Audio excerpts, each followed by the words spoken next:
So student, आता आपण पाहणार आहोत आपला प्रॅक्टिस सेट 5.3 आणि त्यामध्ये आपण बघणार आहोत इव्हेंट हा टॉपिक.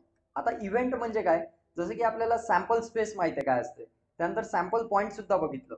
आता इव्हेंट म्हणजे काय, तर बघा या प्रॉब्लेम वरून आपल्याला ते समजून जाईल. इथे आपल्याला हा प्रॉब्लेम दिलेला आहे 5.3 मधला first problem. Right sample space S and the number of sample point n S. For the following experiment also write events A, B, C in a set form and write n of A, n of B and n of C if one die is rolled. म्हणजे काय म्हटलं याच्यामध्ये, question मध्ये एक डाय जर आपण dice फेकला तर फेकल्यानंतर त्याच्यावर जे काही सॅम्पल स्पेस येईल, त्याचा जे काही सॅम्पल पॉइंट असतील, तर त्याच्या आधारे आपल्याला ह्या दिलेल्या इव्हेंट्सला सेट फॉर्म मध्ये लिहायचं आहे. जसं की आपला फर्स्ट चॅप्टर होता 9th स्टँडर्ड मध्ये सेट, त्यामध्ये आपण बघितलं होतं की सेट कसे लिहितात हे आपल्याला आता माहित आहे. तर सेट फॉर्म मध्ये हे सर्व इव्हेंट्स आपल्याला लिहायचे. त्यामध्ये जे इव्हेंट्स आहेत ते n of A, n of B, n of C अशा प्रकारे हे लिहावे लागतील. सो सगळ्यात पहिले आपण आपला फर्स्ट इव्हेंट ए हा बघू काय दिलाय. तर इथे बघा इव्हेंट ए काय म्हटलेलं आहे, त्यासाठी आपल्याला पहिले लिहावं लागेल total sample space. Sample space हा यस ने डिनोट करतो आपण, आणि sample space for a die thrown त्याच्यासाठी काय असेल, एक डाय जर फेकला तर काय सॅम्पल स्पेस असेल, एक तर तिथे 1 येऊ शकतो, 2 येऊ शकतो, 3, 4, 5 किंवा 6. या 6 नंबर्स पैकी डाय फेकल्यानंतर काही पण पडू शकते. सो सॅम्पल स्पेस झाला हा if one die is throne.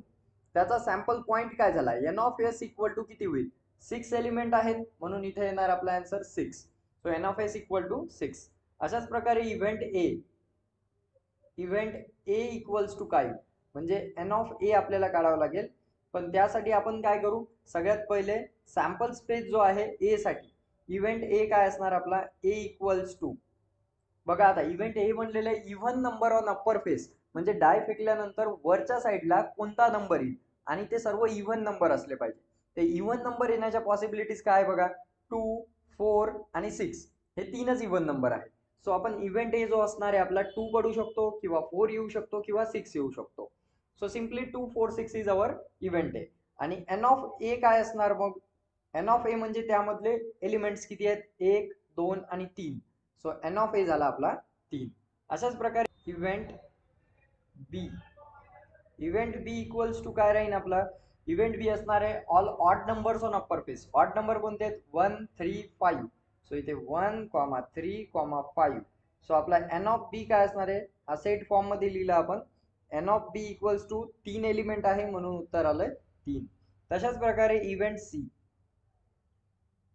C equal to, C event काय असणार आपला, prime numbers on upper face. Prime number म्हणजे असे नंबरचे कोणत्याच पाड्यात येत नाही, जसं की 2 हा कोणत्याच पाड्यात येत नाही, त्यानंतर 3 हा सुद्धा कोणत्याच पाड्यात येत नाही, त्यानंतर 5 हा पण कोणत्याच पाड्यात येत नाही, बाकीचे येतात. So simply 2, 3, 5 is our even number, this are all even number. So n of C equals to 3. तर अशा प्रकारे आपण हे इव्हेंट्स लिहू शकतो. आता तुमच्या लक्षात आलं असे प्रॉब्लेम कसे सॉल्व्ह करायचे, तर खूप इझी असतात हे, यामध्ये काहीच नाही, फक्त इव्हेंट लिहायचे आणि त्यांचा सॅम्पल पॉईंट लिहायचा. तर अशा प्रकारे तुम्ही आता कोणताही प्रॉब्लेम जर दिला तर या एक्झरसाइज मधले बाकीचे प्रॉब्लेमही तुम्ही असे सोडवू शकता. आता बघू आपला नेक्स्ट प्रॉब्लेम.